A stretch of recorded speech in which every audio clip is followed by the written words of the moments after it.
anyway, listen, it's been a pleasure. And thank you so much, Can TV, for the opportunity to continue to bring to you and to the viewing audience out there watching individuals and topics that we think are extremely important in our community. And tonight we're going to do the same. But this particular evening, we're going to talk to our own representative of the 10th Legislative District, none other than State Representative Melissa Conyers Ervin.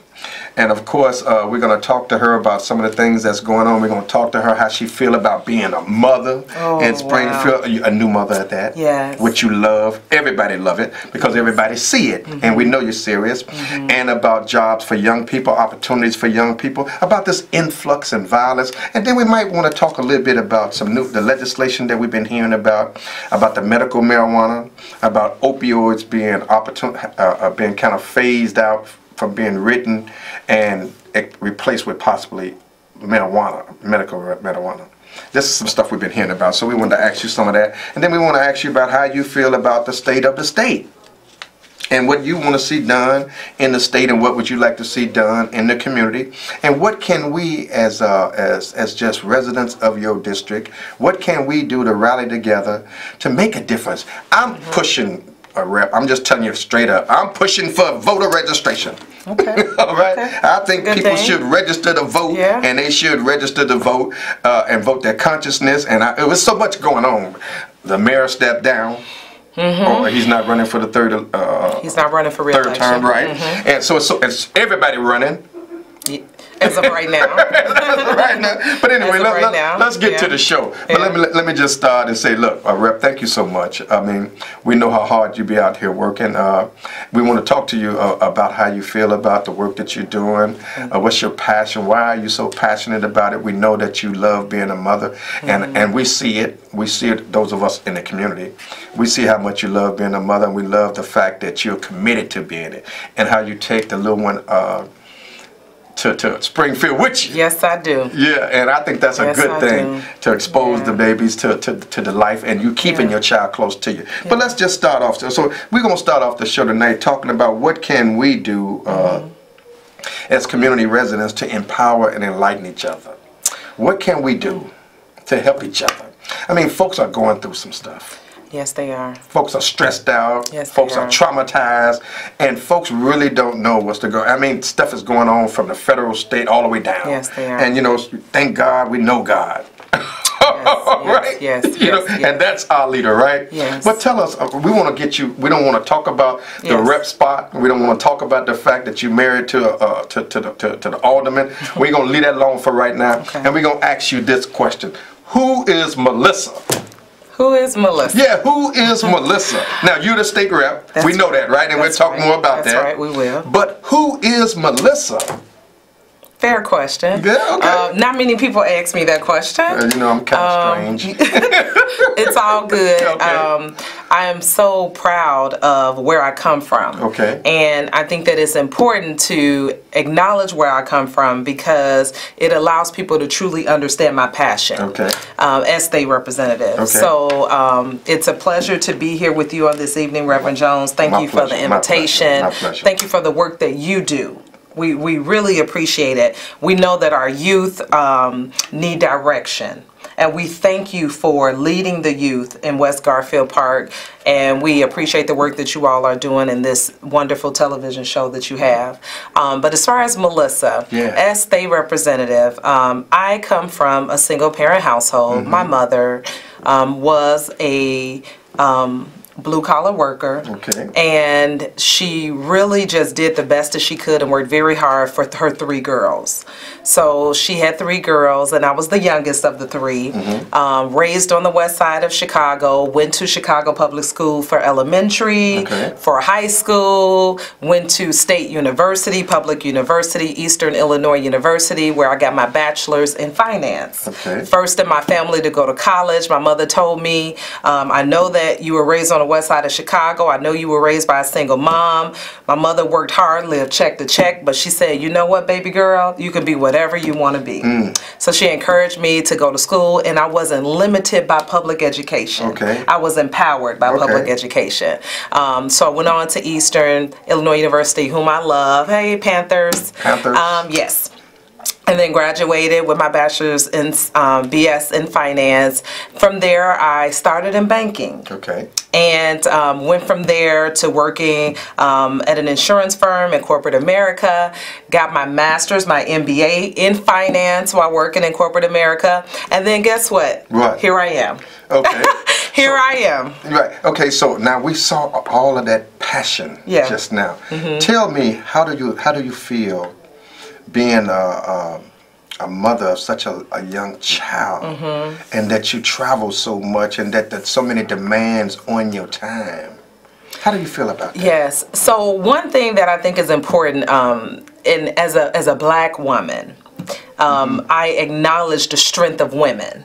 And I know that there's a great movement in trying to get more women elected for office, because the fact of the matter is we are great elected officials because I believe our compassion.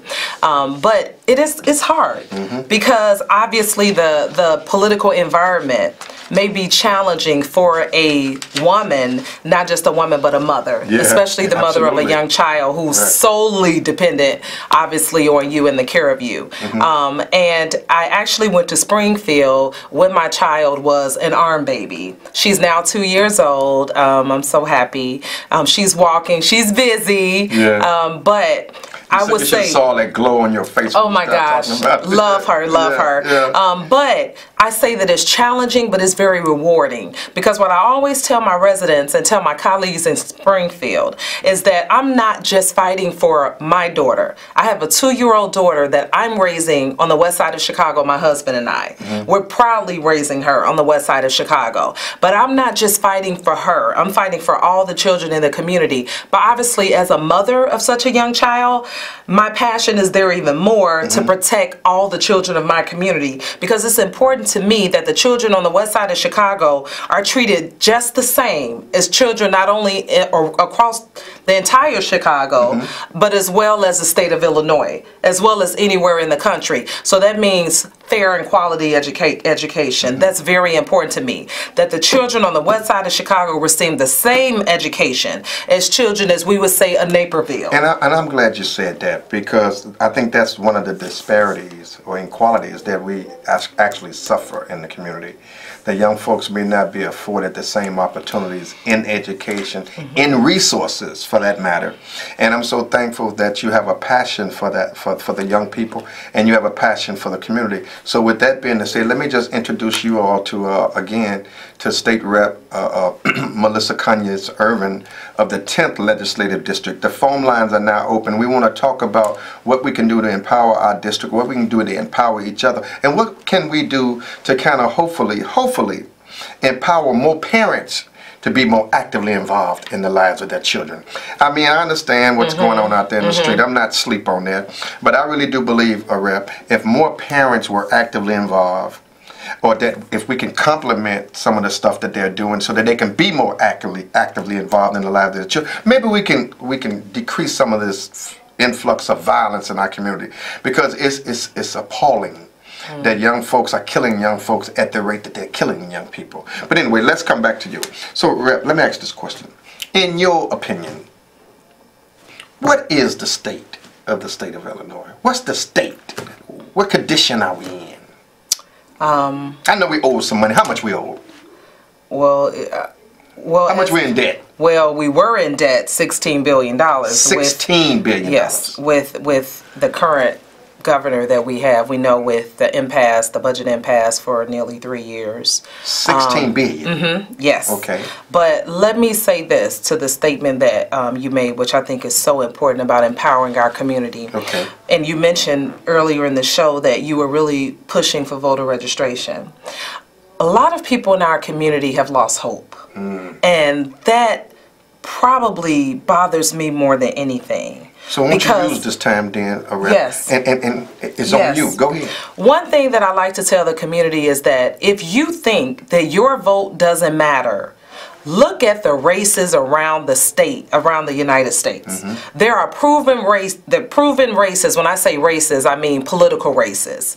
If you look at political races across the United States that are recent, where those came out to vote, and because of that, we have the first black woman as mayor of Atlanta. Yeah. You know, when you look at that, and possibly governor. Yeah. When you look at that, and we look at how women across the United States, women first ever, there's a lot of first evers across the United States in which they're taking office, and we're able to see the power of the vote. And I really want our residents to note that our vote is our power. So here you go. You got a caller. Forgive me for cutting you off, and I'll come back, and you can go right back into that. But you have a caller. Let's get your caller, and then we'll come back and we'll release. We'll allow you the opportunity to go back and share what you feel. But we're going to talk about some things. Okay. Caller, you on there? Your comment or question, please, with the state rep, Melissa. I have a question for the state rep. My question to you is, when you speak so highly about the voting and whatnot. Are you saying that the voting, if more of our people got out to vote, would it make a difference in the schools on the west side of Chicago? Because a lot of our schools do not have, a lot of activities like they used to have, for the students and this, that, and the other. And I just think that the west side of Chicago get pushed to the side all the time when anything is being dished out. Does it have a lot to do with the fact that a lot of people on the west side of Chicago is not as into the politics as they need to be? Okay, thank you for that question. Get it? Very important question. Thank you for your question. Thank you so much, caller. Well, first of all, public education in its entirety in the state of Illinois is not where it should be because of adequate resources from the state of Illinois. And when I say because of adequate, it's really because of the lack of adequate resources from the state of Illinois. The state of Illinois, one of its primary responsibilities is to fund education. Absolutely. Public education. Absolutely. And that is one of the areas that the state of Illinois has lacked, to be honest with you, in history. So that's something that I'm so proud of. In my first term as state representative, I was so proud to take that vote to be able to pass, as we call the evidence-based model, which is a new education formula to provide more funding to public education. Okay. Very, very important. And when we say public education, that means Chicago public schools, as well as, and a lot of people don't know that charter schools is included in that as well. Okay. So it's traditional public schools and charter schools. So you all, you sponsored or co-sponsored. That's right. Legislation to increase funding. To increase funding. And that was just in the last year's budget that we had. So it was increased from what to what? It increased over $400 million. $400 million, okay. In combination of all. So we won't be having schools shut down in the near future? No.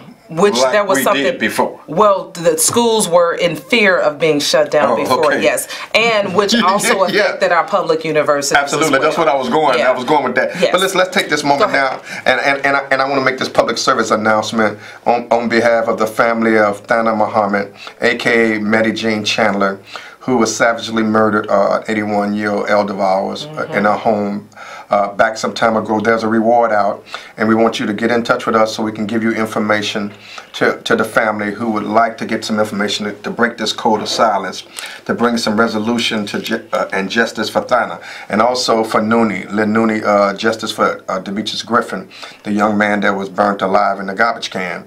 So we're standing in the gap for these young people, and we're asking you to give us a call so we can get you in touch with the families and the individuals who has a reward. Look, listen, we can do better than this. Yes. All right? We can do better than this. Let's look out for our babies. Let's look out for our elders. And thank you so much for your time on that. But go ahead, Rep. You was talking about the voting, and you was talking about the education. And so when I see the education, we talk about the west side of Chicago. I think that a lot of times our voters, as I said, when I say they lost hope, because they have felt that they have seen no change. Right, right. When in fact, it takes all of us to make a change. So tell us what you want us to do. So one thing that we want is to be engaged. Got it, got it. We as residents need to be engaged. Sometimes I hear you're telling us to all take part. Okay. First of all, there's a lot that's going on in Springfield, legislation that directly affects our community, whether it's positive or negatively affects our community. And I would really like for our residents to be engaged, to know what's going on, because it's important that we know whether legislation will positively or negatively affect our community. Okay. One of the pieces of legislation that I wanted to speak on specifically was child care.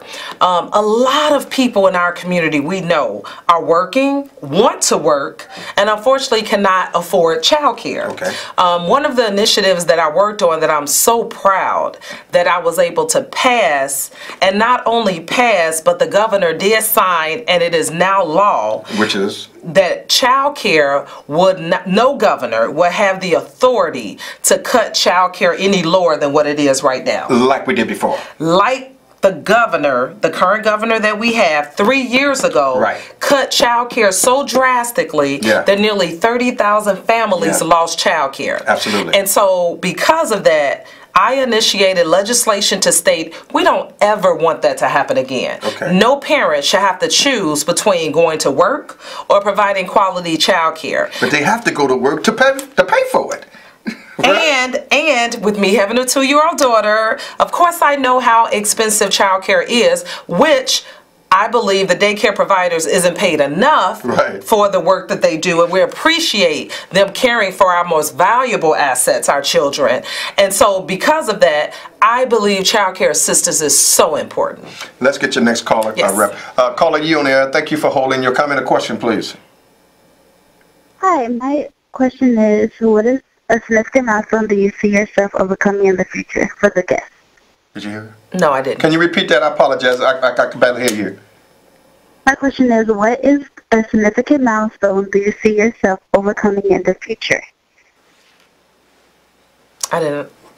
Can you get? I think you might be having a problem with the phone, and I apologize for keep saying repeat it. But we're having a problem hearing your question. Can you say it slowly for us?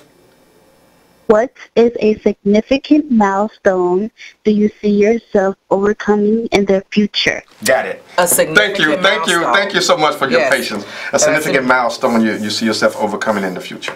Thank you. That was good. Well, thank you. The milestone for me, coming from the west side of Chicago, raised by a single mother, to be honest with you, the milestone was to become and be elected as state representative. And you did it. And I did it. And we want to say to you for your passion that you do have for the community. We appreciate that. I mean, we know there's folks, everybody got some ways, but the bottom line is we're servants for social change, and we're really trying to do something to empower the least of them when it's all said and done. So we want to really ask you, Rep. You said we were $16 billion in debt under this current governor. What's the state budget? Oh my gosh, the state budget is over 70. No. You know, because we have a couple of numbers and it goes in two different places. Okay. I hear the number of like 36 billion. Okay. So we was half of that in debt. Yes. Wow. Yes, I believe it's 36 billion. Don't quote me on that because it's such a large number because you got to understand we have so many different areas. Okay. So, yeah, it's something that I will need to look into because I focus on specific areas that affect my community. Got it. And so I think of the number 36 billion. So that debt, though, is legitimate 16 billion. Yeah, that's where it was a few years ago. So where's it now? Now it's chipping away. Okay. But still, but we still keep in mind, $16 billion is a significant amount of money to be in debt. Okay. So let's go back to this question. You was talking about hopelessness and that people were feeling. Yes. It's a fact, Rep. Yes. Folks are feeling hopeless because they're feeling that, that the more they try, the less they get by, And so what can we do to address the mental health and the trauma that's impacting our people in the community? What can we do? First of all, we have to make certain that we make people aware. Okay. We have to acknowledge that there is a need, and then we need to make others aware. One thing that, and this kind of goes back to as to what our residents could do. One thing that's important in Springfield, I can go to Springfield as a state representative of the west side of Chicago, and I can get on top of this table and yell and say everything that we need. But unless you and the youth, residents from our community, get on a bus, charter a bus, come down to Springfield and say, I'm going to lobby for a day There's legislation that I know Melissa Conyers Ervin has that specifically will help our community. And I'm going to get on a bus, spend my day to go down to Springfield, and I'm going to talk to all the elected officials that has a vote in this legislation, So are you because I want them encouraging us? to know how important this is for my community. Are you encouraging us, Rep? And I know you are, but I'm going to ask the silly question. Are you encouraging us to rally together and come down and advocate for ourselves? That's right. Because guess what? Other groups are. Are you saying the closed mouth don't get fed? Hey, that's what I'm saying. Okay. But you know what happens? But it's a fact. I mean, you got, how they know if you don't talk. That's right? And believe me, we, as the representatives of the community, me personally, I'm down there all the time advocating, making certain that we have legislation that positively affects us. Okay. Jobs. I spoke about child care. Jobs is another area. Go ahead, talk on Not that. just for youth, but it's important that adults get good paying jobs so that they will be able to feed their families. Right. We talk about crime, we talk about what's going on. We want to make certain that there are adequate jobs, good paying jobs. What's the? Thank you. So let's talk about. Thanks for the lead in. Yes. So what's the actual minimum wage for the state? $8.25. $8.25. Now, wasn't it higher than that before? Or was it? Well, I've been there for 2 years. Yeah, it's been there? I can't recall. Okay. You know, I've been in college for so long. No, but I heard someone down that folks like Lyford and others was talking about absolutely. to raise the minimum wage. Okay. There's definitely legislation that's out there being initiated to raise the minimum wage. Okay. We know Chicago's minimum wage will be $15 in a few years. So Chicago minimum wage is different than the state. It's different than the state's minimum wage, correct. So the state is the average. Yes. Well, the state is at least the base as to what it can be. And it's up to the local municipality if they want to increase it, Like which Chicago. the city of Chicago has done. Okay, so they're talking about 15. Yes. And so the state is also talking about 15. There's Okay. legislation out there for $15 minimum wage. Okay, so let's go back to this. I heard about some legislation that you were actively involved in, House Bill 4512, Okay. on the loitering. Yes. Can you speak on that? And because we had some differences of opinion, some of us out here, about what is that piece of legislation and what are we trying to do with this legislation and where is it at? Yes, good question. So the whole basis of House Bill 4525, it is to combat criminal loitering. So obviously, neighbors sitting out on porches, neighbors standing outside, talking, congregating, fine. Kids riding their bicycles, seniors coming in and out of their homes, seniors walking to the store, fine. That's actually what we want. Right. But what we're seeing is that our blocks are being occupied by criminal activity, in which the residents on the block do not welcome. So it's deleterious activities going on. That's right. We're talking about criminal activity. When we speak of loitering, we're speaking of criminal loitering, specifically negative activity. You have residents like that say drugs, prostitution, stuff of that nature. You said it all. Okay. So we have a lot of residents that say, I'm paying good money for my taxes to live where I live. Okay. And I can't even sit on my porch. We have residents that say, I'm paying good money for taxes for the home that I live in, and my child can't even ride their bicycle up and down the street. Guess what? I, as the state representative, am saying that's unacceptable. Okay. That is unacceptable. Please do not treat us, just because we're on the west side of Chicago and south sides, as if we are, as they say, lower class. Okay. We're not lower class. I don't accept that. Okay. Please don't think you can come to our community and just disrespect it and treat it any way you would like to, and cause havoc in our community. So what that loitering legislation says is, we want to help residents. Seniors want to sit on their porches. Children want to ride their bicycles up and down the street, and we want them to do that. Okay. And so that legislation is not for people like you and I. It's not for innocent people. It is for people specific for people that is performing criminal activity. So where that legislation is today, it is at the House. It's in the House. We call the House. We have the House and we have the Senate. It's in the House, and as a matter of fact, we were able to successfully pass it out of committee.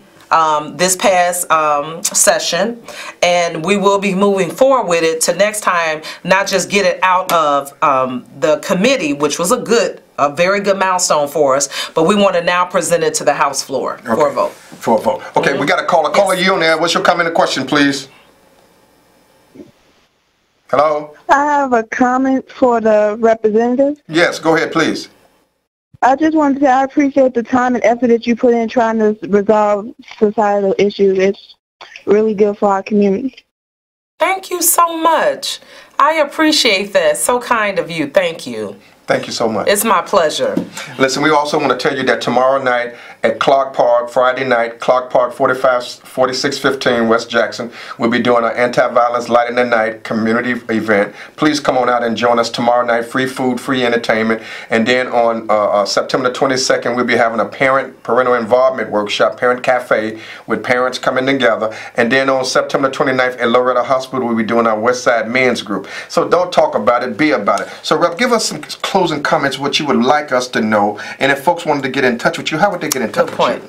I do have my office, the phone number, 773-417-1020. 773-417-1020. My website is Conyer'sErvin.com, which is my last name, Conyer'sErvin.com. My last statement that I want to make is to the youth. I appreciate that you have young people. As I look around, the producers that's running this operation. This is exciting that our young people at such a young age is taking advantage of such a great opportunity. And I want to say to the youth, one thing that my mother always told me, and I say this all the time, and I want to leave this with my daughter, that you're not better than anyone.